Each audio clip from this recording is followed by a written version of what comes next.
Episode के starting में हम यहाँ पे हमारे मेन कैरेक्टर को देखते हैं जो कहीं डूबते हुए कह रहा होता है क्या सब कुछ ऐसे ही प्लान हुआ था। जो पूरी दुनिया है वो डेमोनिक पाथ के अंदर आ चुकी है और मैं तेंगसियोन इस तरह एंड होने वाला हूँ। जो एक टाइम पे जो डेमोनिक पाथ के लिए वेपन बनाया करता था आज वो इस हाल में है कि वो अपनी जो मौत है उसके बहुत करीब है। आगे हमारा सीन यहाँ पे शिफ्ट होता है। यहाँ पे कोई हाथ मारते हुए कहता है कि ए क्या तुझे सुनाई नहीं दे रहा कि मैंने तुझसे क्या कहा। हम यहाँ पे एक आदमी को देखते हैं जो बहुत गुस्से में किसी से बात कर रहा होता है। जिस आदमी से वो ये सब बोल रहा होता है वो कहता है कि आखिर यहाँ इतना शोर क्यों है और मैं किस जगह पे हूँ, मुझे अभी कुछ समझ में नहीं आ रहा और मेरा सिर भी बहुत दुख रहा है। और ये और कोई नहीं हमारा मेन कैरेक्टर होता है जो कहता है कि मुझे लगा मैं मर चुका हूँ, मुझे तो ब्लड डीमन ने मार दिया था। लेकिन जो आगे से वो आदमी है वो कहता है तूने अभी तक मेरी बात नहीं सुनी। और हम देखते हैं कि वो हमारे मेन कैरेक्टर के पास जाके कहता है कि ऐसा कुत्ता जो बात नहीं सुनता वो पिटना डिजर्व करता है। और ऐसे ही वो हमारे मेन कैरेक्टर को यहाँ पे थप्पड़ मार देता है। हमारा मेन कैरेक्टर अभी बहुत कुछ सोच रहा होता है। फिर हमारे मेन कैरेक्टर की नज़र उस लड़के पे पड़ती है। मेन कैरेक्टर कहता है जू पिंग आखिर ये यहाँ क्या कर रहा है, और अगर ऐसा है तो वहाँ पे जो लड़की है वो शायद वही है। और हम वहाँ पे देखते हैं कि साइड में जो एक लड़की है वो रो रही होती है और उसके कपड़े भी यहाँ पे फटे होते हैं। वो एमसी को देख के कहती है यंग मास्टर। और जैसे ही वो ये सब कहती है हमारा एमसी यहाँ पे बहुत शॉक होता है, उसको अपनी पास्ट लाइफ की कुछ यादें आने लग जाती हैं। तभी हमारा मेन कैरेक्टर कहता है कि मुझे सब कुछ याद आ चुका है। आज से 16 साल पहले जो ली हॉसिंग है वो मुरीम सेक्ट लीडर का डिसिपल बन गया था और उसी दिन जो सियोल है उसका रेप हुआ था और मैं उसको प्रोटेक्ट भी नहीं कर पाया था। और मैं इस चीज़ का हमेशा रिग्रेट करता हूँ और यही वो दिन है जिस दिन ये सब हुआ था। एमसी यहाँ पे कहता है कि क्या ये मेरा सपना है। अगर ये मेरा सपना है तब भी मैं सियोल को यहाँ पे प्रोटेक्ट ज़रूर करूँगा। और हम देखते हैं कि हमारा एमसी सियोल के पास जाके कहता है कि सियोल तुम ठीक हो, तुम्हें चिंता करने की कोई ज़रूरत नहीं है, मैं तुम्हें प्रोटेक्ट करूँगा। जब ये सब बात चल रही होती है तभी ली हॉसिंग पीछे से कहता है कि एक कमी ने तेरे को मेरे को इग्नोर करने की हिम्मत कैसे हुई। और इसी चीज़ के साथ वो हमारे मेन कैरेक्टर पे अटैक कर देता है। लेकिन हमारा मेन कैरेक्टर है जो वो उसका हाथ पकड़ देता है और कहता है कि मैं तुझे लास्ट मौका दे रहा हूँ, अगर तू इंसान है तो चुपचाप यहाँ पे माफ़ी मांग ले, मैं तुझे यहाँ पे से ज़िंदा जाने दूंगा। तभी जो ली हॉसिंग है वो अपना हाथ छुड़ाते हुए कहता है कि क्या तू पागल हो चुका है। इसी लड़की ने पहले मुझे सिड्यूस करने की कोशिश करी थी, अगर तू मनना नहीं चाहता तो इस मैटर से दूर रहे। तो यहाँ पे हमारा मेन कैरेक्टर कहता है कि तू झूठ बोलने में बहुत एक्सपर्ट है, तू इसको पसंद करता है लेकिन जब से इसने तुझे रिजेक्ट करा है तो तू यहाँ पे बौखला चुका है। लेकिन जब ली हॉसिंग ये सुनता है वो कहता है कि आज मैं तुझे छोड़ूंगा नहीं, आज मैं तेरा जो मुंह है उसे जिंदगी भर के लिए यहाँ पे बंद कर दूंगा। और तभी मेन कैरेक्टर यहाँ पे कहता है कि आखिर तुझ जैसे कमीने को यहाँ पे कौन पसंद कर सकता है। लेकिन जब ली हॉसिंग ये सुनता है वो अपनी स्वॉर्ड निकाल कर जो हमारा एमसी है वो उस पे चार्ज कर देता है। एमसी अब भी यही बोल रहा होता है कि जो तेरा फेस है वो तो भद्दा है लेकिन तेरी पर्सनैलिटी उससे भी ज़्यादा बेकार है। लेकिन ली हॉस्टिंग यहाँ पे अलग ही जुनून में कहता है कि जब मैं तुझे यहाँ पे मार दूंगा तब मैं देखता हूँ कि तू ये बड़ी बड़ी बातें कैसे करता है। लेकिन हम देखते हैं कि हमारा जो एमसी है वो ली हॉस्टिंग के अटैक को यहाँ पे डॉज कर देता है। ली हॉजिंग यहाँ पे कहता है कि तेरी हिम्मत कैसे हुई, आखिर इसने डॉज कैसे कर लिया। लेकिन तब हमारा मेन कैरेक्टर सोचता है कि आखिर मैं इस पे अटैक कैसे करूं। तभी हमारा मेन कैरेक्टर बहुत तेजी से जाके जो ली हॉजिंग है उसके अटैक को आराम से डॉज कर देता है। मेन कैरेक्टर यहाँ पे सोच रहा होता है कि अगर मैं पिछली लाइफ में होता तो मैं इस अटैक को बिल्कुल डॉज नहीं कर पाता और यहाँ पे बुरी तरह से पिट जाता। जो यहाँ पे एमसी है वो यहाँ पे ली हॉजिंग से कहता है कि क्या तूने इतना ही सीखा है, लेकिन ली हॉजिंग आगे से कहता है कि तू मेरे अटैक को डॉज भी नहीं कर पा रहा और तू ये समझ रहा है कि तू मुझे हरा देगा। अब मैं तुझे अपनी असली ताकत दिखाता हूँ। और वो अपनी स्वॉर्ड लेके जो एमसी है उसके ऊपर चार्ज कर देता है और कहता है कि ये मेरा सबसे खतरनाक अटैक है, तू इसको डॉज नहीं कर सकता। लेकिन हम तभी देखते हैं कि जो ली हॉजिंग है वो बहुत ज़्यादा यहाँ पे चौंक जाता है, क्योंकि जो एमसी है उसने उसके अटैक को यहाँ पे डॉज कर लिया होता है। वो कहता है कि आखिर ये पॉसिबल कैसे है। हम देखते हैं कि एमसी ने दो डैगर की मदद से उसकी शॉट को यहाँ पे ब्लॉक कर दिया होता है। और फिर जो एमसी है वो उन्हीं डैगर की मदद से जो ली हॉजिंग है उसका बैलेंस बिगाड़ देता है और उसके पेट पे एक बहुत तेज किक मारता है, जिसकी वजह से जो ली हॉजिंग है वो बहुत दूर जाके वहाँ पे गिरता है। लेकिन फिर भी वो किसी तरह वहाँ पे अपना बैलेंस बना देता है। यहाँ पे ली हॉजिंग थोड़ा शॉक में होता है और हमारे एमसी को घूर रहा होता है। उसको हमारा एमसी बिल्कुल एक शैतान जैसा लग रहा होता है। ली हॉजिंग यहाँ पे कहता है कि ये कमीना मुझे पहले से बहुत ज़्यादा डिफरेंट लग रहा है। लेकिन तभी एमसी वहाँ पे कहता है कि 1 पॉइंट किल टेक्निक, और इसी के साथ वो ली हॉजिंग के ऊपर अपनी स्वॉर्ड से अटैक कर देता है। और ऐसे करते हुए एमसी भाई क्या गजब का लग रहा है। और यहाँ पे एमसी के हाथ में उसका डैगर भी होता है। ली हॉजिंग जब ये देखता है तो उसकी यहाँ पे हालत ख़राब हो जाती है। लेकिन हम देखते हैं कि एमसी बहुत तेज़ी से अपनी तलवार को उसके हाथ के आर पार कर देता है और जो ली हॉजिंग का हाथ है वो आसमान में उड़ रहा होता है और यहाँ पे वो नीचे करा रहा होता है। ली हॉजिंग कहता है आखिर अभी मेरे साथ हुआ क्या। यहाँ पर जो एमसी है वो पीछे से कहता है कि तूने फिर से कमजोरी की तरह व्यवहार करना स्टार्ट कर दिया। अभी तो जस्ट मैंने शुरुआत की है, तू अभी से डरना शुरू हो गया। आखिर तू कैसा वॉरियर है मुरिम अलायंस का। तभी जो ली हॉजिंग है वो कहता है कि मैं टैंग क्लैन के एक कमज़ोर आदमी से यहाँ पे हार चुका हूँ। आखिर ये कौन सी टेक्निक का यूज़ कर रहा है। वो यहाँ पे हमारे एमसी से डायरेक्ट ये बोल देता है। एमसी को यहाँ पे पिछले जो लाइफ है उसकी यादें आना स्टार्ट हो जाती है और वो बहुत गुस्सा हो जाता है। वो कहता है अच्छा मैं राक्षस हूँ तो चल अब तेरा क्या हाल करता हूँ, मैं तुझे बताता हूँ। ली हॉजिंग यहाँ पे कहता है प्लीज़ मेरे पास मत आ। तो यहाँ पे एमसी कहता है मैं कोई हीरो नहीं हूँ तो मैं तुझे छोड़ने भी बिल्कुल नहीं वाला, और इसलिए आज मैं तेरा काम यहाँ पे तमाम करने वाला हूँ। ली हॉजिंग की ये सुन के बिल्कुल फट के छप्पन हो जाती है भाई, छप्पन। और एमसी यहाँ पे कूल अंदाज में कहता है कि जो मेरी स्वॉर्ड है अब वो जो तेरा सीना है उसे चीरने के लिए बिल्कुल तैयार है, इसलिए ली हॉजिंग तू मरने के लिए यहाँ पे तैयार हो जा। ली हॉजिंग के चेले यहाँ पे सोच रहे होते हैं कि आखिर ली हॉजिंग इस जैसे कचड़े से कैसे हार गया। हमें लगा कि वो आराम से जीत जाएगा। फिर वो हमारे एमसी को कहते हैं कि तुम्हें सोच लेना चाहिए एक बार कि ये मुरिम अलायंस का जो लीडर है उसका डिसिपल है, तो तुम्हें सोच समझकर इस पे अटैक करना चाहिए। जैसे ही वो ये कहता है हमारा एमसी उसे एक बहुत खतरनाक लुक से देखता है, जिसकी वजह से जो वो आदमी है उसकी वहाँ पे फट जाती है और वो कहता है कि तुम्हें जो करना है करो, मैं यहाँ से जा रहा हूँ। और हम देखते हैं कि यहाँ पे एमसी के अंदर से एक अजीब सी कोड दिख रही होती है जो उसको यहाँ पे बहुत प्रॉब्लम कर रही होती है। एमसी यहाँ पे कहता है कि मैं अपनी डेमोनिक एनर्जी को यहाँ पे दिखा नहीं सकता, मुझे इसे सप्रेस करना ही होगा। एमसी यहाँ पे ली हॉजिंग से कहता है कि ली हॉजिंग तुम हमें नीची नज़र से देखते हो, लेकिन तुम भी एक इंसान हो। क्या तुम एक इंसान होने के बावजूद भी किसी के साथ ऐसा करने की सोच कैसे सकते हो। मुझे तो तुम्हें देखकर ही यहाँ पे घिन आ रही है ली हॉजिंग। फिर भी जो ली हॉजिंग है वो कहता है कमीने तू क्या बात कर रहा है, तू यहाँ से दूर चले जा।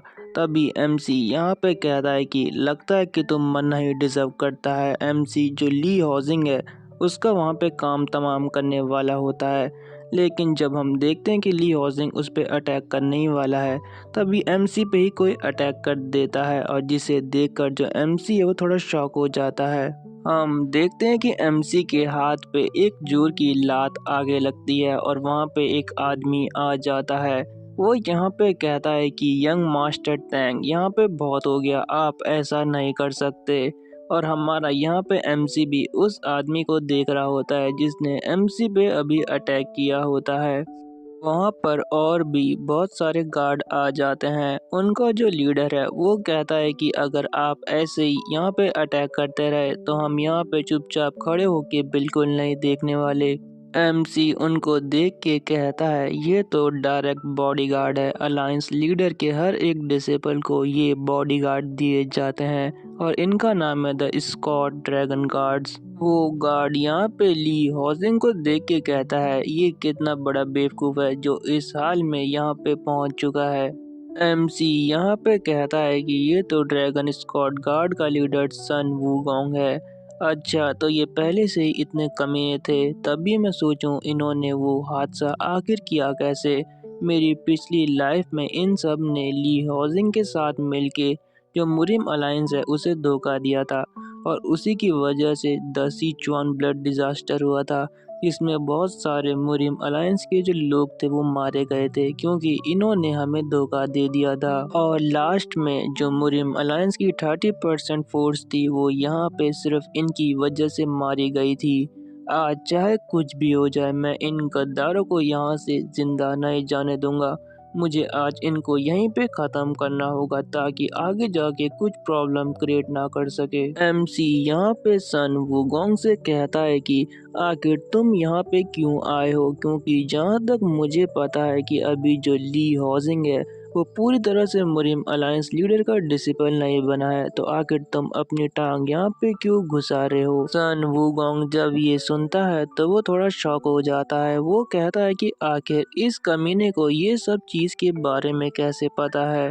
एमसी यहाँ पे कहता है कि अभी तक तुम सब शांत थे जबकि यहाँ पे एक लड़की को हरेस किया जा रहा था, लेकिन जब मैंने उस विलन को यहाँ पे सजा दी तो तुम मुझे यहाँ पे रोक रहे हो। आखिर तुम कैसे जस्टिस करोगे इस दुनिया के साथ। सन वूगोंग यहाँ पे कहता है कि अबे चुप बे, आखिर कोई जस्टिस ऐसे करता है जैसे तू कर रहा है। मुरिम अलायंस के यहाँ पे अलग नियम चलते हैं। तभी यहाँ पे जो एमसी है वो कहता है अच्छा, तो तेरा कहने का ये मतलब है कि जो मुरिम अलायंस है उसके अपने ही नियम है। लगता है कि मुरिम अलायंस कुछ ज़्यादा ही फेयर और इम्पार्शियल है। क्यों बास्टर्ड, समझा तो मेरी बात मैं क्या बोलना चाह रहा हूँ। यहाँ पे तब सन वूगोंग कहता है कि आखिर तेरी मुरिम अलायंस को इंसल्ट करने की हिम्मत कैसे हुई, आज मैं तुझे यहाँ पे ख़त्म कर दूंगा। अगर तू मेरे सामने घुटने टेक के यहाँ पे भीख मांगे तो मैं तुझे छोड़ने के बारे में सोच सकता हूँ। लेकिन एमसी आगे से कहता है कि अरे तू गार्ड लीडर होने के बाद भी कितनी बकबक करता है, क्या तू इस पोजीशन तक सिर्फ अपनी जो बकबक है उससे ही पहुंचा है और तुझे कुछ आता नहीं है क्या। ये बात सुनकर जो सन वूगोंग है वो बहुत गुस्से में आ जाता है और कहता है कि एरोगेंट बास्टर्ड, आज तू बचने नहीं वाला। और इसी के साथ वो अपने आदमियों को जो एमसी है उस पे अटैक करने के लिए भेज देता है। यहाँ पर जो 3 मार्शल आर्टिस्ट है वो एमसी पे अटैक कर देते हैं। एमसी कहता है कि ये 3 फर्स्ट लेवल के मार्शल आर्टिस्ट है और इसी के साथ यहाँ पे जो फाइट है वो स्टार्ट हो जाती है। एमसी उन सब के अटैक को ब्लॉक करते हुए उन पे काउंटर अटैक करना स्टार्ट कर देता है, लेकिन हम देखते हैं कि पीछे से भी उस पे अटैक हो रहा होता है। एमसी पीछे से जो अटैक है उसको आते हुए देख लेता है और बड़ी मुश्किल से उस अटैक को यहाँ पे डॉज करता है, लेकिन फिर से एमसी पे पीछे से 2 मार्शल आर्टिस्ट यहाँ पे अटैक कर देते हैं। एमसी कहता है कि ये तो थोड़े बहुत एक्सपर्ट लग रहे हैं और हम देखते हैं कि यहाँ पे एमसी भी उनके अटैक को डॉज करते हुए उन दोनों को यहाँ पे अच्छी टक्कर दे रहा होता है। एमसी यहाँ पे कहता है कि मैंने पॉइंट किल टेक्निक का यूज़ करा है जिसकी वजह से जो मेरी पावर है वो यहाँ पे थोड़ी बहुत वीक हो चुकी है और हम देखते हैं कि यहाँ पे फिर से एमसी पे वो तीनों अटैक कर देते हैं। हम देखते हैं कि एमसी यहाँ पे उसके अटैक से जंप करके बच जाता है और जो अपनी स्वॉर्ड का हैंडल है वो उस डिसाइपल के कंधे पे मार देता है, जिससे कि वो डिसाइपल वहीं पे बेहोश हो जाता है और यहाँ पे अब उठ नहीं पाता। लेकिन तब हम देखते हैं कि एमसी एक और अटैक एक डिसाइपल पे कर देता है और वो डिसाइपल इस अटैक से एक दीवार में जाके टकराता है। और जो तीसरा वाला होता है वो तो अभी कह ही रहा होता है कि आखिर हमारे साथ हो क्या रहा है। तभी एमसी उस पे भी अटैक कर देता है। यहाँ पे एमसी अपने चाकू को हवा में उछाल देता है। वो जो डिसाइपल है वो कहता है, बास्टर्ड आखिर तू क्या करने की कोशिश कर रहा है। लेकिन हम देखते हैं कि एमसी आसमान में जाकर जो उस मार्शल आर्टिस्ट है या डिसाइपल है उस पे फिर से अटैक कर देता है और कहता है कि लगता है कि तुम्हारी ट्रेनिंग में थोड़ी बहुत कमी रह चुकी है, उसे मैं पूरा कर दूंगा। वो डिसाइपल कहता है कि अरे ये तो बिल्कुल एक मॉन्स्टर है। लेकिन तभी यहाँ पे सन वुगोंग आके कहता है कि अरे बास्टर्ड तेरी बहुत हो गया, अब मैं तुझे यहाँ पे दिखाता हूँ कि आखिर तेरी औकात क्या है। और यहाँ पे वो एमसी के पेट में बहुत जोर की लात मारता है, जिसकी वजह से जो हमारा मेन कैरेक्टर है वो दीवार पे जाके टकराता है और उसके मुंह से यहाँ पे ब्लड भी निकल रहा होता है। एमसी सोचता है कि इसने अचानक से मेरे पे अटैक कर दिया, मैं बिल्कुल यहाँ पे प्रिपेयर नहीं था।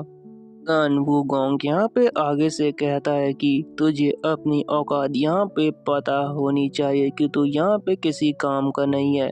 क्या तू मेरी बात समझ रहा है यहाँ पे? और तेरे को इससे बहुत सारी प्रॉब्लम होने वाली है, समझ गए टैंग क्लैंग के वारिस? एमसी फिर यहाँ पे कहता है कि तूने फिर से अपनी बकबक स्टार्ट कर दी। एमसी फिर यहाँ पे मन में कहता है कि लगता है कि मुझे अपनी जो पावर है उनको एक्टिव करना ही होगा। मुझे जो अपना अपर कोर है उसे एक्टिव करना होगा, चाहे इसके लिए मुझे कुछ भी क्यों ना करना पड़े। सन वुगोंग भी इस पावर को नोटिस करते हुए पीछे हट जाता है और कहता है कि तू यहाँ पे किसी भी ट्रिक का यूज कर ले, आज तेरे यहाँ पे खात्मा होने ही वाला है। एमसी यहाँ पे कहता है कि फिर से तूने अपनी बकवास शुरू कर दी, तुझे अपनी बकवास यहाँ पे बंद करके मुझसे फाइट करनी चाहिए। और इसी के साथ वो दोनों यहाँ पे अपनी अपनी पावर को एक्टिव कर देते हैं। सन वुगोंग यहाँ पे कहता है कि लगता है कि तू आज सच में मरना चाहता है, तो ले अब मेरे इस अटैक को संभाल। और यहाँ पे एमसी भी बहुत तगड़े तरीके से यहाँ पे खड़ा होता है।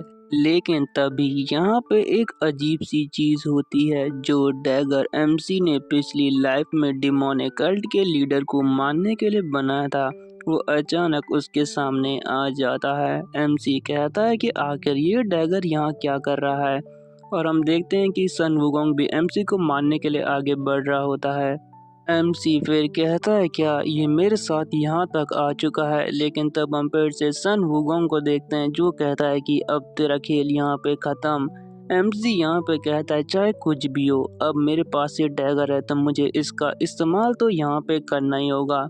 और फिर हम देखते हैं कि जो एमसी है वो उस डैगर को अपने हाथ में लेके एक बहुत खतरनाक सा अटैक करना स्टार्ट कर देता है और कहता है कि मुझे एक स्ट्राइक में ये ख़त्म करना होगा। लेकिन तभी वहाँ पे फिर से एक और अजीब चीज़ होती है, एक गोल्डन लाइट वहाँ पे आसमान में आ जाती है, जिसकी वजह से जो वो दोनों हैं उन दोनों के अटैक वहाँ पे नलीफाई हो जाते हैं और यहाँ पे उन सब की बॉडी भी काम नहीं कर रही होती है। तभी हम देखते हैं कि वहाँ पे अचानक से कोई आ जाता है जो बिल्कुल पावरफुल लग रहा होता है। और वो आदमी जैसे ही वहाँ पे आता है वो सन वुकोंग को इग्नोर करते हुए जो हमारा एमसी है उसकी साइड जाना स्टार्ट कर देता है।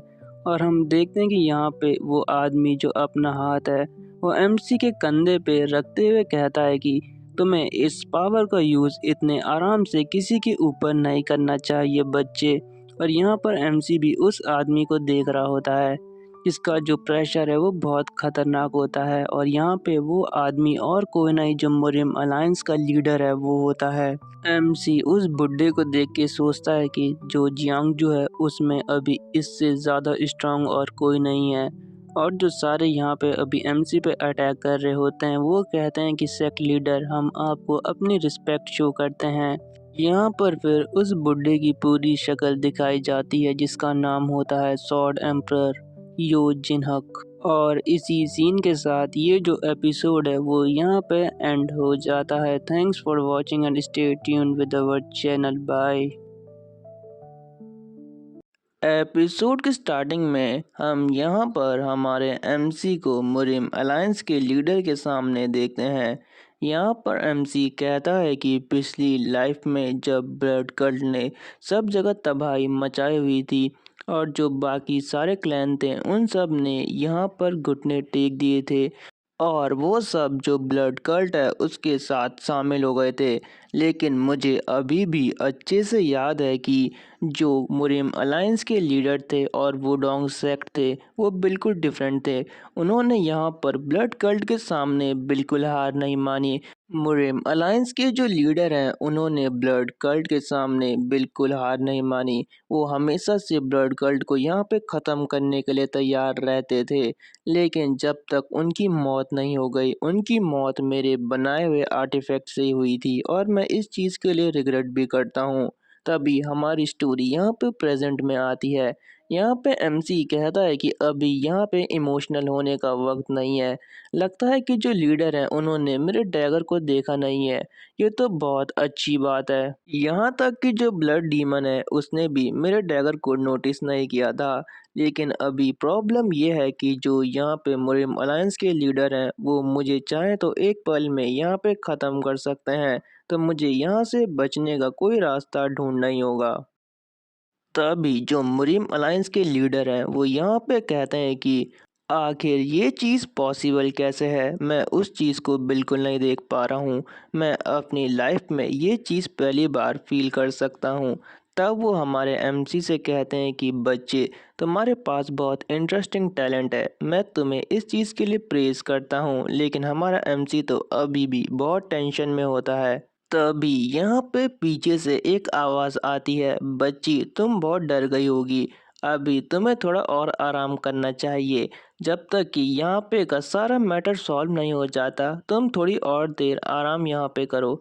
एमसी उस लेडी को देख के सोचता है कि आखिर ये है कौन और मैं इनकी प्रेजेंस भी यहाँ पे महसूस नहीं कर पाया। लेडी यहाँ पे मुरिम अलायंस के लीडर से कहती है कि अरे बुड्ढे, तुम वहां से अचानक गायब क्यों हो गए? पता है कि तुम्हें ढूंढने में मुझे कितनी प्रॉब्लम हुई। तो यहाँ पे मुरिम अलायंस का लीडर कहता है कि मुझे एक कोर एनर्जी सेंस हुई थी, इसलिए मैं यहाँ पे जल्दी से चले आया। मुझे इसके लिए माफ़ कर दो युआन। और यहाँ पे जैसे ही एमसी ये नाम सुनता है वो बहुत शॉक हो जाता है। वो कहता है ये तो वही लेडी है। फिर हमें उस लेडी के बारे में यहाँ पे बताया जाता है जिसका नाम यॉन होता है और वो एक डिवाइन नन होती है। एमसी जब इन दोनों को यहाँ पे देखता है तो सोचता है कि आखिर सिचुएशन इतनी ज़्यादा कॉम्प्लिकेटेड कैसे हो गई, आखिर यहाँ पे हुआ क्या है ऐसा।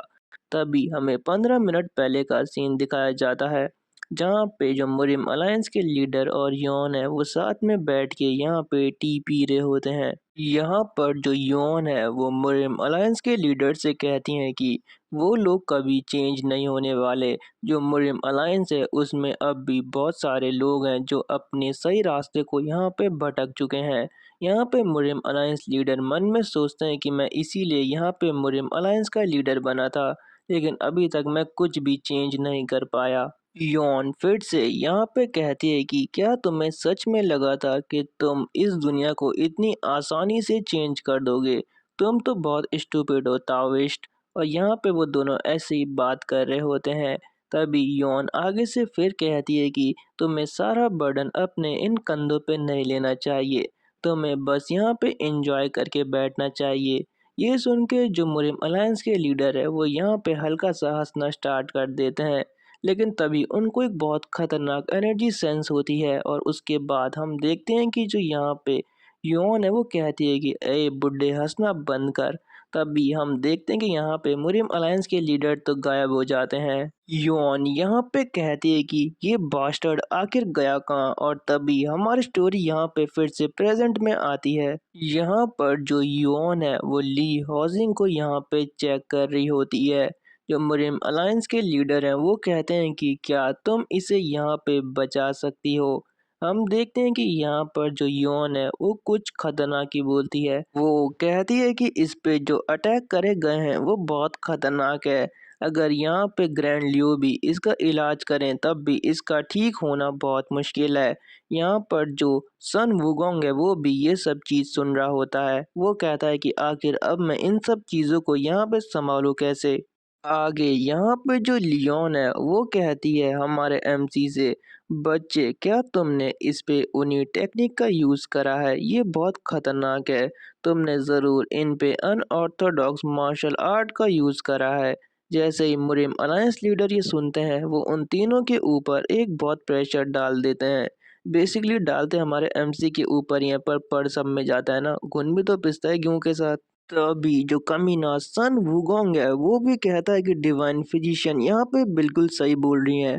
ये कचड़ा एक थर्ड रेट वॉरियर है और इसके साथ इसने फर्स्ट रेट वॉरियर को हरा दिया। आखिर ये पॉसिबल कैसे है? मैं इसके साथ लड़ना बिल्कुल नहीं चाह रहा था। कमीना कितना झूठ बोल रहा है यहाँ पे। यहाँ पे सन वुगोंग फिर से कहता है कि लेकिन मेरे पास कोई चॉइस नहीं थी। तभी अलायंस लीडर यहाँ पे हमारे एमसी से कहते हैं कि बच्चे तुम मुझे इन सब चीज़ों को कैसे एक्सप्लेन करने वाले हो। एमसी यहाँ पे प्रेशर से खड़ा होता हुआ कहता है कि यहाँ पे एक्सप्लेन करने लायक कुछ नहीं है। ये सब मेरे टैंक क्लैन की टेक्निक है जिनकी मदद से मैंने इन्हें हराया है। भले ही यहाँ पे जो मेरा क्लैन है वो डिस्ट्रॉय होने की कगार पे है, लेकिन जो मेरा खून है वो अभी भी सेम है। जो भी मेरे क्लैन के मेंबर पे हाथ लगाने की कोशिश करेगा मैं उसका हाथ यहाँ पे काट डालूंगा। और अब से जो मेरी यहाँ पे पोलाइटनेस है वो ख़त्म होती है। अगर तुम मुझे यहाँ पे रोकना चाहते हो तो चलो आ जाओ, देखते हैं कि आज कौन किसके सामने कितनी देर टिकता है। और ये भाई किससे कह रहा है भाई, वो मुरिम अलायंस का लीडर है, थोड़ी तो शर्म कर ले भाई एमसी। जब मुरिम अलायंस का लीडर ये बात सुनता है तो भाई वो तो बिल्कुल गुस्सा हो जाता है। वो यहाँ पे कहता है कि क्या तू अपने एक्शंस की वजह से यहाँ पे मरना चाहता है? क्या तुझे मौत से डर नहीं लगता? और यहाँ पर वो एमसी पे प्रेशर डालना स्टार्ट कर देते हैं। फिर हम उनकी आंखों को देखते हैं जो गोल्डन लाइट में चमकने लग जाती हैं और यहाँ पे जो एमसी है उसको उसके प्रेशर से बहुत दिक्कत हो रही होती है। मुरिम अलायंस के लीडर जो अपनी सॉर्ड है वो एमसी की तरफ करते हुए कहते हैं कि जो तुम्हारा ये कमजोर सा रिवेंज है वो तुम्हारी लाइफ से इम्पोर्टेंट है क्या? लेकिन एमसी कहता है ये कोई रिवेंज नहीं है। फिर वो मन में सोचता है कि मैं मुरिम अलायंस को यहाँ पे फिर से तबाह होते हुए नहीं देख सकता, क्योंकि पिछली लाइफ में जो मुरिम अलायंस था वो पूरी तरह से डिस्ट्रॉय हो चुका था। तब यहाँ पे एमसी कहता है कि मैं सिर्फ एक ही चीज़ करने की कोशिश कर रहा हूँ। मैं इस दुनिया को थोड़ा थोड़ा करके बस सुधारने की कोशिश कर रहा हूँ। और इसी के साथ जो एमसी है उसकी बॉडी से ब्लू ऑरा निकलना स्टार्ट हो जाता है और वो मुरिम अलायंस लीडर से कहता है कि चाहे इसके लिए जो मेरी ज़िंदगी है वो भी कुर्बान हो जाए, लेकिन मैं ये करके रहूँगा। अलायंस लीडर यहाँ पे मन में सोचते हैं कि ये भी बिल्कुल वैसी ही बातें कर रहा है जैसे मैं किया करता था। क्या सच में ये भी उसी पाथ पे चलने की कोशिश कर रहा है? अलायंस लीडर फिर यहाँ पे अपनी स्वॉर्ड को हिलाते हुए कहते हैं कि अगर तुम्हारी विल इतनी स्ट्रांग है तो जरा ये देखो। यहाँ पे एमसी भी उस साइड देखने लग जाता है। हम देखते हैं कि अलायंस लीडर यहाँ पे अपनी जो स्वॉर्ड आर्ट है उसे परफॉर्म करना स्टार्ट कर देते हैं, जिसकी वजह से वहाँ पे जो पावर का मैसिव डिस्ट्रक्शन टाइप का माहौल हो जाता है। यहाँ पे हम देखते हैं कि जो अलायंस लीडर है उनके पीछे एक काली सी मतलब परछाई टाइप की बन जाती है जो उन्हें कवर कर रही होती है। जब एमसी अलायंस मास्टर को ऐसे देखता है तो वो यहाँ पे मन में कहता है कि बस एक स्ट्राइक में मुझे यहाँ पे काउंटलेस ताइजी फिगर दिख रहे हैं। आखिर ये पॉसिबल कैसे है कि तुम एक ही साइड में ऐसा कर सकते हो? लेकिन जो कुछ मैं अपनी आंखों के सामने अभी देख रहा हूँ ये बहुत ज़्यादा ब्यूटीफुल है। जब अलायंस लीडर इस मार्शल आर्ट्स और स्वॉर्ड आर्ट को परफॉर्म कर रहे हैं तो ये स्वॉर्ड बहुत ज़्यादा ब्यूटीफुल लग रही है। और यहाँ पे तब एमसी कहता है कि आखिर यही है वुडोंग स्वॉर्डमैनशिप। आखिर कोई इतने ब्यूटीफुली इस आर्ट को परफॉर्म कैसे कर सकता है? लेकिन तभी हम देखते हैं कि अलायंस मास्टर यहाँ पे बहुत ज़ोर से चिल्लाते हैं और कहते हैं कि ली हॉजिंग यहाँ पे उठ जाओ। आखिर तुम वहाँ पे लेटे लेटे क्या कर रहे हो इतनी देर से?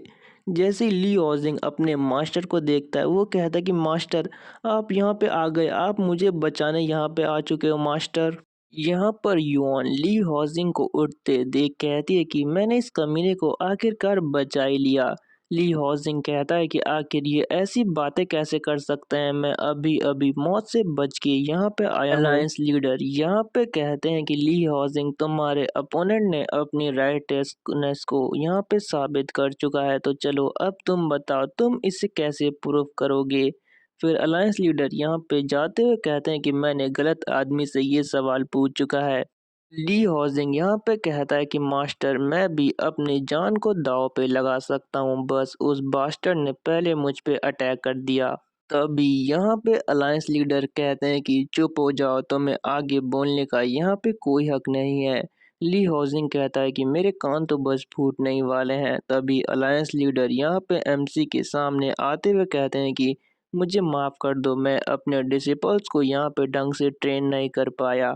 तुम जैसे चाहे इसे पनिश कर सकते हो, मैं इन सब चीज़ की रिस्पॉन्सिबिलिटी लेने के लिए तैयार हूँ। तो यहाँ पे एमसी कहता है थैंक यू, और ली हॉजिंग को देखो भाई क्या हाल हो रखा है उसका। यहाँ पे अलायंस लीडर ली हॉजिंग से कहते हैं कि मैंने तुम्हारे जैसा डिसाइपल होने की उम्मीद कभी नहीं की थी ली हॉजिंग। और यहाँ पे फिर हम देखते हैं कि हमारा जो एमसी है वो यहाँ पर ली हॉजिंग को पनिशमेंट देने के लिए आगे बढ़ जाता है, और भाई बहुत खतरनाक लग रहा है। लगता है कि एमसी आज इसका यहीं पे काम तमाम कर देगा। लेकिन इसी के साथ ये एपिसोड एंड हो जाता है। Thanks for watching and stay tuned with our channel. इसके एपिसोड हर 2 दिन में मैं अपलोड कर दूंगा, इसीलिए चैनल को सब्सक्राइब करना मत भूलिएगा। एपिसोड के स्टार्टिंग में यहाँ पे ली हॉजिंग एमसी से कह रहा होता है कि एक कमीने मुझसे दूर रहे, तुझे मेरे पास आने की कोई ज़रूरत नहीं है।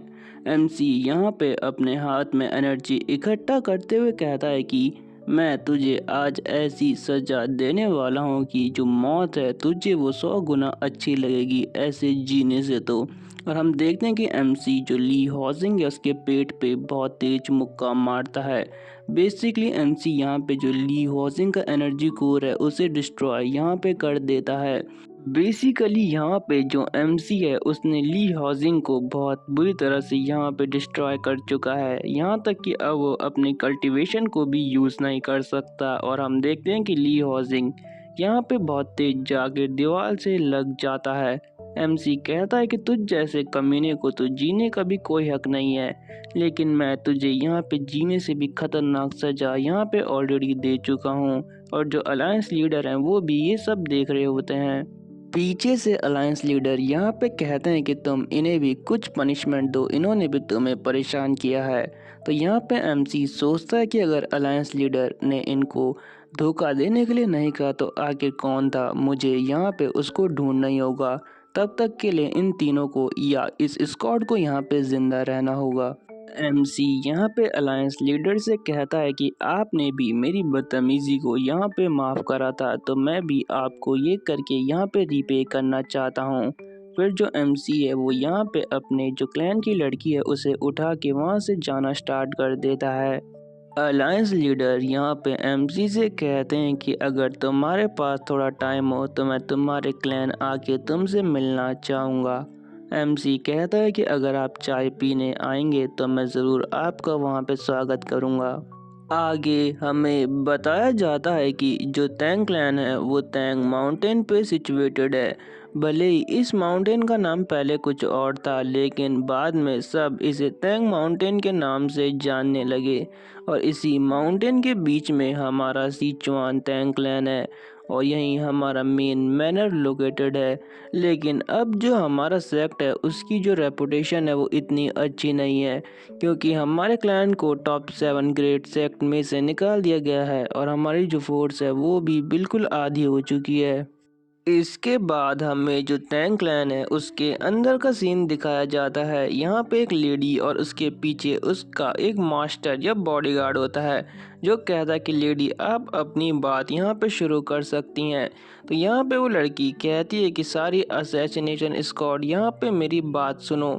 और ये जो लड़की है वो हमारा जो एमसी है उसकी बड़ी बहन है, जिसका नाम है तैंग सीरेन। तैंग सीरेन यहाँ पे असैसिनेशन स्क्वाड से कहती है कि तुम्हें हमारे यंग क्लैन हेड को यहाँ पे वापस लाना होगा, इसलिए यहाँ से जल्दी से निकल जाओ। तभी हम देखते हैं कि वहाँ पर पीछे से हमारा एमसी आ जाता है। एमसी की सिस्टर भी यहाँ पर जो एमसी है उसे देख लेती है और कहती है कि तैंग सिहून आखिर तुम कहाँ से आ रहे हो।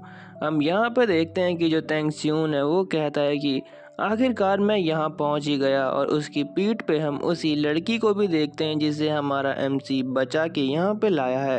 ये इसी की क्लैन की कोई मेंबर होगी। आगे हमारा सीन जो है वो यहाँ पे शिफ्ट हो जाता है।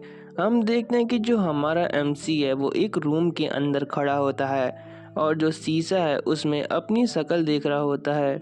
एमसी यहाँ पे शीशे में देखते हुए कहता है कि मुझे तो अभी भी यकीन नहीं हो रहा कि मैं रिग्रेस्ट हो चुका हूँ यहाँ पे। और उसे ब्लड डीमन की वो बात याद आ रही होती है।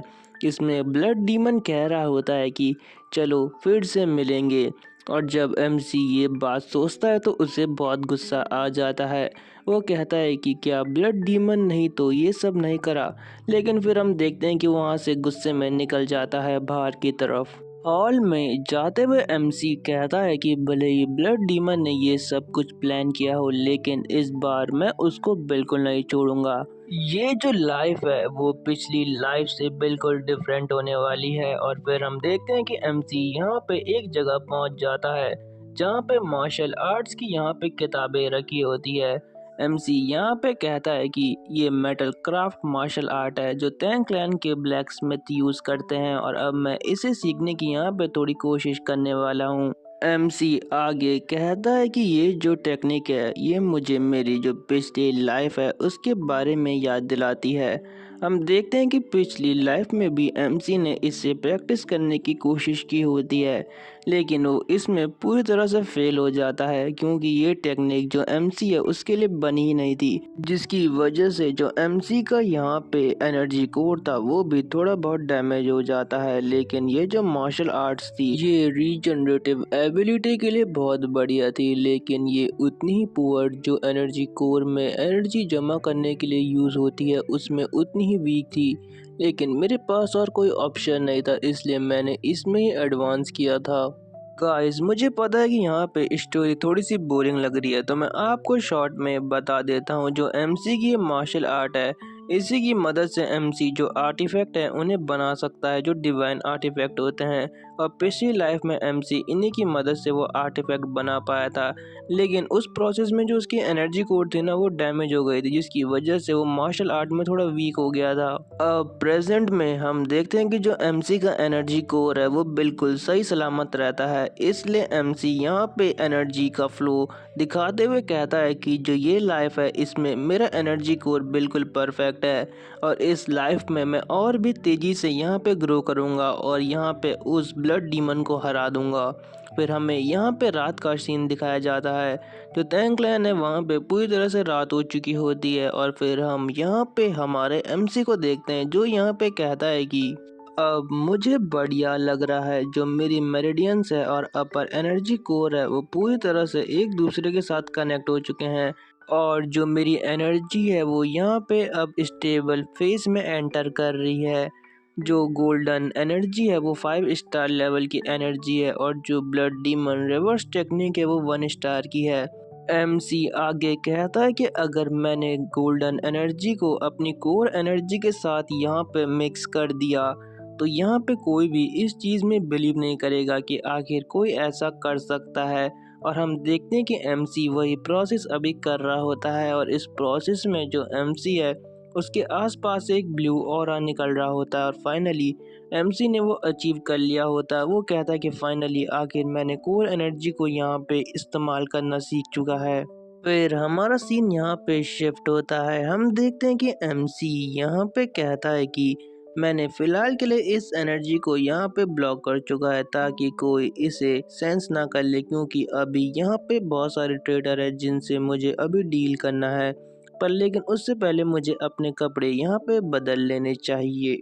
एमसी जब यहाँ पे अपने कपड़े बदल देता है तो वो सोचता है कि आखिर वो डैगर मेरे साथ रिग्रेस आखिर कैसे हो गया। मुझे तो अभी तक ये बात बिल्कुल समझ में नहीं आई। तभी एमसी एक जगह देखने लग जाता है। हम देखते हैं कि एमसी के जो दरवाजा है उस पे एक बच्चा खड़ा होता है जो यहाँ पे फंबल करते हुए कहता है कि यंग क्लैन हेड, यहाँ पे जो क्लैन हेड है उन्होंने आपको चियोन हॉल में बुलाया है। ये बहुत अर्जेंट था इसलिए मैं नॉक करना यहाँ पे भूल गया। एमसी उस बच्चे से कहता है कि कोई बात नहीं, इसमें तुम्हारी कोई गलती नहीं है।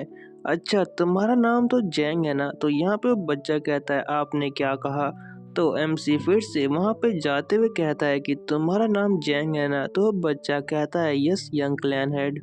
एमसी खुश होते हुए कहता है कि तुमसे मिलके यहाँ पे मुझे बहुत खुशी हुई। और फिर हम देखते हैं कि एमसी यहाँ पे चियानवू हॉल के लिए निकल जाता है और फाइनली एमसी चियानवू हॉल में यहाँ पे पहुँच भी जाता है। लेकिन एमसी को अंदर से उन एल्डर्स की बकबक करने की आवाज़ आ रही होती है।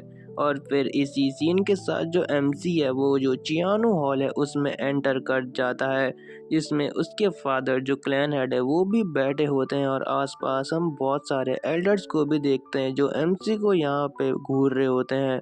एमसी जब क्लैन हेड की तरफ जा रहा होता है तो हम देखते हैं कि उसे यहाँ पे बहुत गुस्सा आ रखा होता है।